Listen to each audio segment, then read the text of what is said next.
Okay, it is day 6 of 31. Now, yesterday I said that I would spend today's video talking about temptation, talking about, in particular, vices. Now, the reason why this is something that sort of really came to mind to me just before I was recording yesterday's video, was because I had spent quite a bit of time. I'd spent the last week trying to be very good with how I was acting and the things I was consuming and what I was inviting into my life. And I was just at a point where, I was kind of almost trying to tell myself, like, well, it's okay if you do it. Having myself almost egg me on and having me almost actually wanting to go down that path, actually wanting to do those things. And so I figured I would sort of spend today, because I haven't really done anything today, and it's actually in the later afternoon. I need to make sure I finish making this video because I need to actually go and get some food, go get some groceries, and the shops close in like 40 minutes. But the idea that I really wanted to look at today, the question I asked myself yesterday, and this whole video is very philosophical.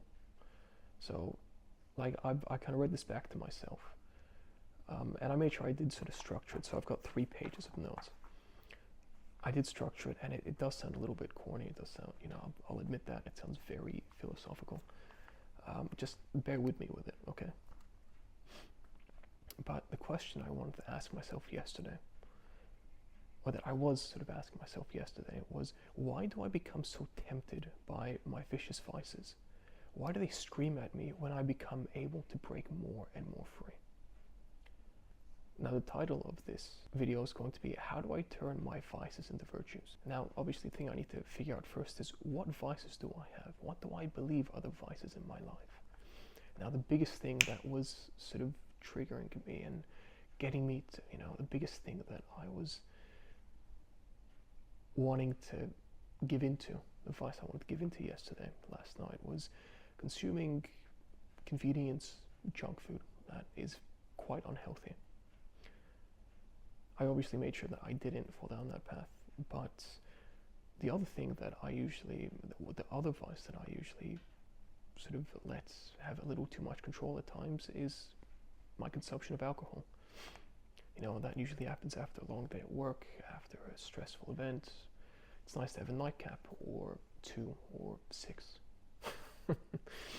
And then another one that I'm sure a lot of, especially young men, can at least appreciate and comprehend is consuming pornography. But especially softcore pornography, that's quite hard to escape if you're on social media. But especially having the unbridled, uncircumstantial lust that, when you really think about it, would lead to uneventful and truly unmeaningful sexual encounters and escapades. Now, I wanted to understand today, why am I afraid to make this leap away from what I have become comfortable to? Now, the way that I understand it, my ego, this perception I have, the perception I have let emerge through my daily habits, and that is what has become my habitual self. That's become who I believe I am. That's my ego that I have let sprout throughout sort of my life. That is what I have become. That's who I have come to be, because I've let my habits form and shape that person. And my habitual self is trying to keep me for itself, for that is all it has come to know. Right or wrong, safe or unsafe, that is all it knows. And the thing that led me down that path, the habits that I chose to form, they were formed by choosing pleasant feedback loops of comfort and ease that allowed this habitual self to be let in an open door, while my consciousness was consumed by pleasure of ease and comfort while it was distracted. It left the door wide open, and I became consumed by what I shouldn't want to consume in the first place. The thing is, these vices enter my life to bring immediate gratification and leave to come back, having left me in a worse state, physically, mentally, and emotionally, more than before I let these vices in. However, with long enough time where I continue to keep these negative flywheels churning, or this negative flywheel itself churning, where the first stage is bringing in bad habits that feel immediately satisfying. The second bit in that flywheel is having that goal, having that thing that is gratifying, that vice, enter, and then having stopped that and finishing doing that or consuming that or whatnot, that ends up making me feel bad and keep in this negative, unproductive, unconscious state. And then the third part of that loop is looking to fill those bad feelings, that hollow hole that has been formed with what feels good, likely looking for something very similar, trying to fill it with what feels good, thinking it'll make everything better. However, only when added. Going back to the first part of the loop and then letting that continue, this cycle, having added more of those vices into my life to try and fill this hole that was only brought in because of those vices. It comes to continue to expand that hole and increase the decay of that hole, decrease the integrity of that. And this flywheel will only continue to spin when I don't catch it. And after long enough time, I lose track of how far I've fallen, of how far that hole has sunk, how deep it has gone. So I no longer acknowledge I can have the faith to change. The longer and longer I let that flywheel spin, and the faster it spins, the less conscious I am of it spinning in the first place. Think about, if you see a car with its rims, and the rims look a certain way, and then when you start driving, it doesn't look like there are any spikes, any spokes. It looks like a singular hole. Whereas when you slow it down, you can actually see the gaps in it. And the faster and faster I let that flywheel spin, the more I let those negative feedback loops continue to speed up, the harder it is, the less likely I am to see that there is any way out of that in the first place. And when I slow it down and see that it isn't what I have made it to become, the better chance I have of actually removing that from my life and actually slowing that down and turning the flywheel the other way. Now, how do I reverse the flywheel for virtue over vice? For me to obviously understand that, what does virtue really mean? Now, doing a very basic Google search, virtue is having or showing high moral standards.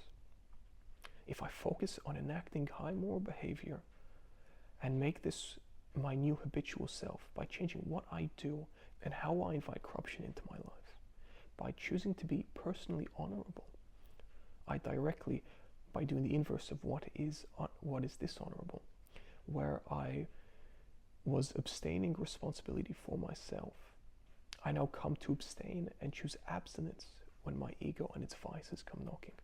I choose consciousness. What I mean by that is to be present with my breath and with my body, over just being ignorant and avoidant of that, and just kind of letting my ego, letting a little part of me just kind of carry me away, as opposed to being grounded into myself, to truly determine what it is I really want. Do my instincts want me to do this? Or does my toxic habit, my habitual self, do my toxic habits, those toxic habits that have become who I have seen myself as, what I have allowed myself to become, and who I have let be the image of me? Or does that toxic self not know any better? Now, to follow the path as my ancestors had to survive elements I cannot fathom, and they're whispered 10,000 generations. There's this, I believe it was actually coined by evolutionary psychologists, that when they looked at the idea of instincts, they coined the term the whisper of 10,000 generations. Now, to let the whisper of 10,000 generations lead me through a life that can take the best of me away, is not so much the right thing to do, because it will so much as make me feel morally fulfilled, but because it is the correct thing to do. It is what will keep me alive and away from literal and moral death. To turn away from vices and journey for the pursuit of good and sound virtues. I will lead in the footsteps of my ancestors. The most virtuous thing I could do is to make them honored to have been the lineage that led my legacy. For it is only through my legacy that their lineage can not only survive, but thrive. I need to have faith in myself, for it is me putting faith in those who came before me, Without them, I would not exist. Without embracing what was their existence passed through me, I cannot truly be me. I cannot understand myself and what I am saying to myself. To not encapsulate my deepest self, I will not stand the chance of being conscious and aware. That would be a blatant refusal to intend to be conscious, and then allow myself to be guided by some foreign, habitual entity that does not understand me better than I could understand myself. To have true faith is to be conscious. To be conscious is to be virtuous. To be virtuous is to live. To live is to be who I am.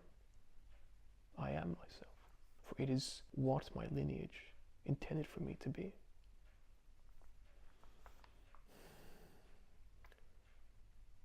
For so long, I have been letting something that doesn't feel right, that doesn't feel like me, be the thing that guides me. And it is only now, it is only today, it's only really from this point where I am able to really understand why it is that feels so wrong, why it is that that is not right, why it is that that is not truly correct. And I will make sure that by being somebody that intends to stay away from those vices, that I am somebody who intends to be aware and choose that virtue. I get to truly be who it is I can be, who it is that I was intended to become, what it is that over time I have the capacity, and what my ancestry has proven I have the will to become.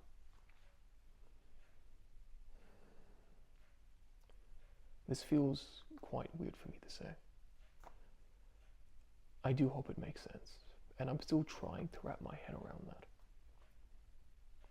And I think it will take me a little bit of time to really, truly, not just